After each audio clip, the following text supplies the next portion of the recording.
రామటిజం సమస్యకు చక్కటి పరిష్కారం. సంప్రదించండి హోమియో కేర్ ఇంటర్నేషనల్. ఈ రోజు మీరు చూస్తే రాష్ట్రంలో గ్రీన్ హైడ్రోజన్ కోసం, అదే మరి దానికి సంబంధించినటువంటి బై ప్రొడక్ట్స్ కోసం 1.5 మిలియన్ మెట్రిక్ టన్స్ ని సంవత్సరానికి ఉత్పత్తి చేయాలని ఒక లక్ష్యం పెట్టుకున్నాం. మొన్నే గ్రీన్ ఎనర్జీ పాలసీ రిలీజ్ చేశాం. సోలార్ ఎనర్జీ ప్రాజెక్ట్స్ అయితే 78.5 గిగావాట్ల కోసం పోతున్నాం. విండ్ ఎనర్జీ 35 గిగావాట్లంటే 1 గిగావాట్ అంటే 1000 మెగావాట్లు. ఇలాంటివన్నీ మనం ముందుకు పోయే పరిస్థితికి వచ్చాం.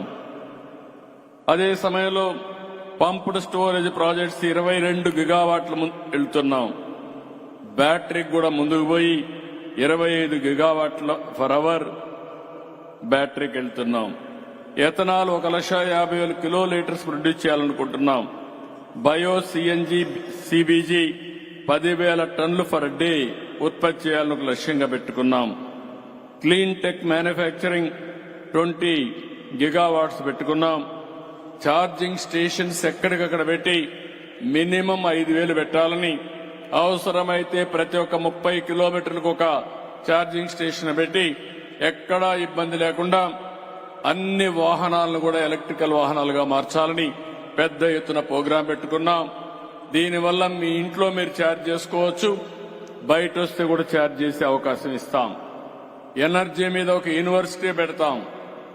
ఖర్చు ఎట్ట తగ్గించాలి, గ్రీన్ ఎనర్జీకి ఎట్లెళ్ళాలి, దాని తర్వాత గ్రీన్ హైడ్రోజన్ గాని నైట్రోజన్ గాని అనేక విషయాల్లో ఏమేం చేయాలని అవన్నీ కూడా వర్కౌట్ చేస్తున్నాం. దీనికి కూడా ముందుకు పోతాం. ఎందుకంటే మీ అందరికీ ఒక ఐడియా ఇస్తే మీరు కూడా దీన్ని బాగా ఉపయోగించుకునే అవకాశం వస్తుంది. ఇది కూడా చేస్తాం. దీనికి కూడా సబ్సిడీస్ ఇచ్చాం. ఒక పాలసీ కూడా మొన్నే తెచ్చామని చెప్పి కూడా నేను మీకు తెలియజేస్తున్నా. కాబట్టి ఈరోజు మనం ఈ సమావేశంలో నేను ఒకటే రాష్ట్ర ప్రజలందరికీ విజ్ఞప్తి చేస్తున్నా. అన్నింటికంటే అత్యంత కీలకమైన డిపార్ట్మెంట్ ఈ యొక్క విద్యుత్ శక్తి డిపార్ట్మెంట్.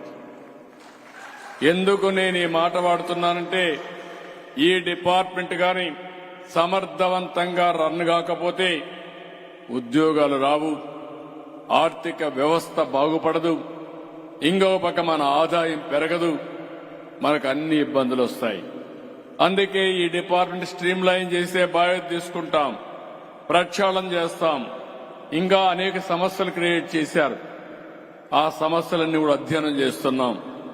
అధ్యయనం చేసి భవిష్యత్తులో ఏమేం చేయాలనో అవన్నీ కూడా ముందుకు పోయే పరిస్థితి వస్తుంది. ఈ పాలసీ వల్ల రాబోయే 5 సంవత్సరాల్లో 10 లక్షల కోట్ల రూపాయల పెట్టుబడులు వస్తాయి. 7,50,000 మందికి ఉద్యోగాలు వచ్చే అవకాశం ఉంది.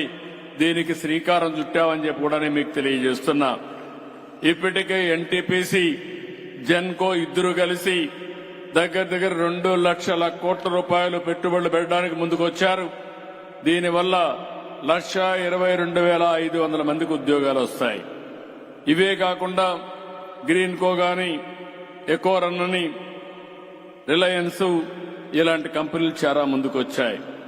ఇవన్నీ కూడా ఏ విధంగా చేయాలనో అవన్నీ ఆలోచించి తప్పకుండా ఎనర్జీ సెక్టర్ పైన శ్రద్ధ పెడతాం. మళ్లీ ఒకటే చెప్తున్నా, కరెంటు ఉత్పత్తి చేయడం ఎంత ముఖ్యమో కరెంటును ఆదా చేయడం కూడా అంతే ముఖ్యం.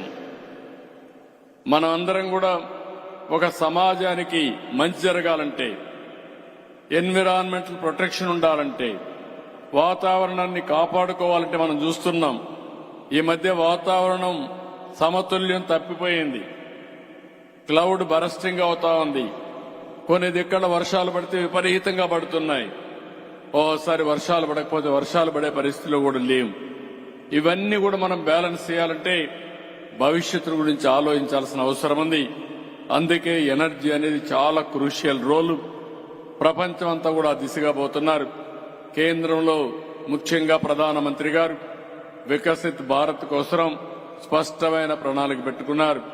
అదే సమయంలో ఆంధ్రప్రదేశ్ కూడా స్వర్ణ ఆంధ్రప్రదేశ్ పెట్టుకుని 2047కి మీ ఆదాయాన్ని ఇప్పుడు వచ్చే ఆదాయానికి 15 రెట్లు పెట్టే కార్యక్రమానికి శ్రీకారం చుట్టామని చెప్పి కూడా నేను మీకు తెలియజేస్తున్నా.